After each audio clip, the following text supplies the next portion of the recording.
Next one is James C. Finkle. He's currently on the board of NJ Transit, and he's actually an attorney by trade, though, and he serves as general counsel for several New Jersey corporations, including CBF Trucking and Transport Leasing, among others.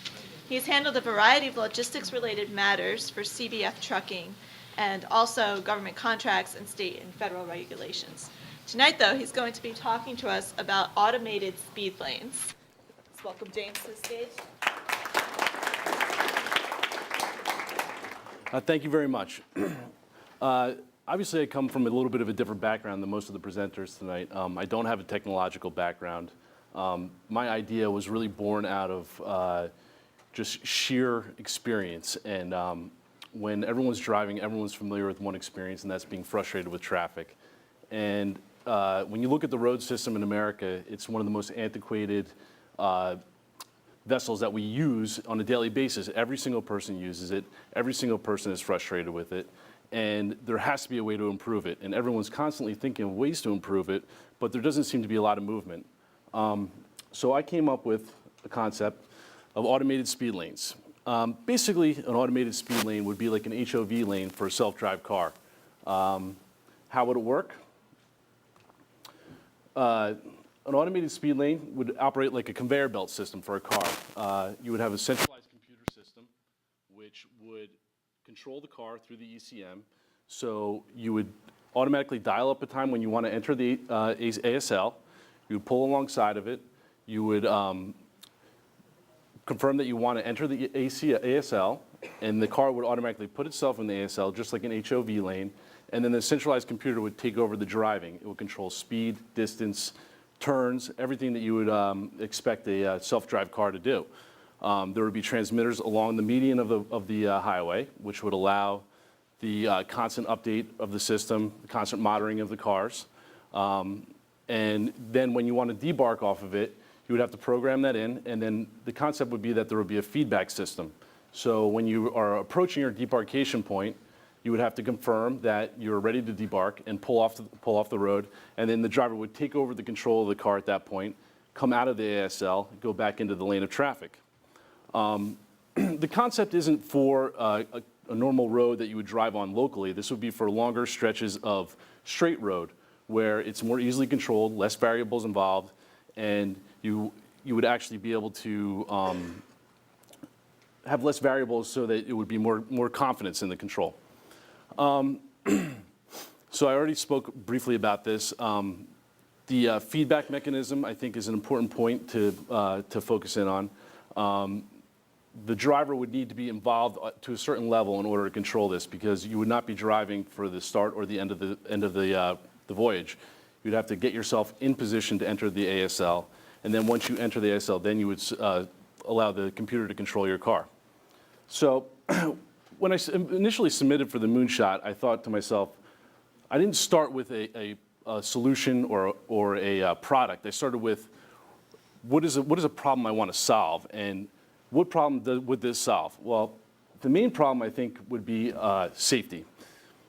And why would it help with safety? Because the more variables you have on the road, the more issues there are with driving. Distracted driving is by far the #1 cause for fatalities and accidents in America.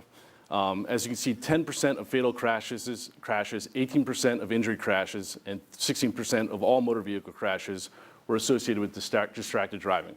Well, you can't be distracted if you're not driving. You know, the statistics are astounding to the amount of people that are injured, and this isn't people. These are from children up to all ages that are being involved in accidents that are being injured, and just a small amount of variation on that results in direct safety implications. You save lives, you save injuries, and applying this on the highways, you would also see that these would be high-speed crashes you would be avoiding, which would automatically, you would assume that those would be the more severe crashes. What else? What else would this accomplish? You would, I apologize. You would improve efficiency. How would you improve efficiency? Well, all of the mode of travel would be controlled by the computer, so you would achieve maximum efficiency for the cars on the road. The computer would have all the data in of the cars that were entering in and out of the ASL. They would know what the optimal speed, what the optimal direction, everything would be optimized for it. So you would have less emissions, you would have less traffic because you would all be on this conveyor belt speed lane traveling, and that lane would automatically continue no matter what. There wouldn't be a reason for accidents, there wouldn't be a reason for breakdowns. If there was a problem with the car, the computer could automatically recognize it and deposit the car out of the ASL. The other cars would be able to continue. If there's a problem on the road ahead of it, the computer would know that, and then it could slow down the ASL, it could continue it. The other drivers could see the ASL slowing down, it could stop the other cars would become more aware. Less wear and tear on vehicles. You would see more optimal driving conditions automatically as a result of this. The cars you would have less wear on the tires, less wear on the engines, and then time. Everybody's time is valuable these days, and this would allow a driver to have more time to work on whatever they wanted to do at the time. They could take phone calls, answer emails, the obvious things that you could do. So safety being the #1 priority, I think that this could help with. I also thought, what else could it do? Well, everyone knows that the hot topic these days are driverless cars, self-driving cars. What is the problem with that? Adaptation. Nobody wants to get in the car. I have 2 young kids. I wouldn't be comfortable putting them in the back seat of the car, pressing a button, and letting them drive me to wherever I want to go. Additionally, the beginning and end of the trip is the most complicated part of the trip. I know where I work, I pull into a lot where there is a million variables going on. It's not a DOT, it's a trucking lot that I pull into, and I need to make decisions every day when I pull in to not get run over by an 18-wheeler.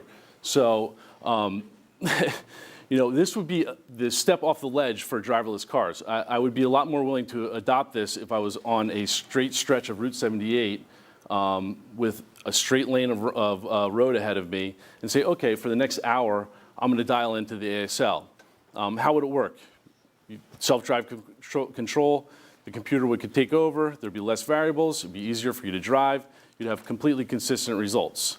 What other problems would it solve? Trackability. All your vehicles would require a registration in order to use the lane. It would have to be vetted out to be able to travel on the lane, come to speed, have all the safety features. The revenues would be tracked. The government agencies would know who were using the lane, when they were using, how much they used it. So, in conclusion, what are the things that an ASL could accomplish? We could increase safety, decrease variables on the road, increase efficiency, provide a valid transition for driverless cars, and help organize the roadways in a more efficient way, something that hasn't been done for years. And that's the end of my presentation. And thank you. I'm a little bit confused on this one because this seems like, so you hit a slide that said, what got me really excited about solving this problem. And I was really interested in hearing what was next because I could be alone here, but I don't see a problem because I don't believe there's mass adoption of driverless cars as far as I know. So am I missing some step here in why, it seems to me like once there are a lot of driverless cars on the road that they would self-navigate and they would have to play nice with the non-self-driving cars. Sure, absolutely. So why would there need to be a lane designation at that point? Well, I think the concept was for a transition point for the driverless cars. How are you going to allow driverless cars on the road? I don't think anyone's going to get in the car today and just hit a button and say, take me from A to B. But people are doing that. Like in California, they're testing that. At least. Testing it, exactly. But I mean, I know I would not feel comfortable putting my family in the car to go from A to B with a driverless car. So how do you get there? How do you get to that point? And also the organization. A driverless car doesn't really address the efficiency issues, the traffic issues. You still have the traffic with the driverless car. You don't have the monitoring. You don't have the data inflow into the centralized computer, which would help you with planning for traffic, the safety feature of planning, knowing what's ahead, and the different variables involved with it. So the traffic would be a huge issue as well. All right. Well, let's assume that's a great idea. What are the barriers for adoption of this type of technology?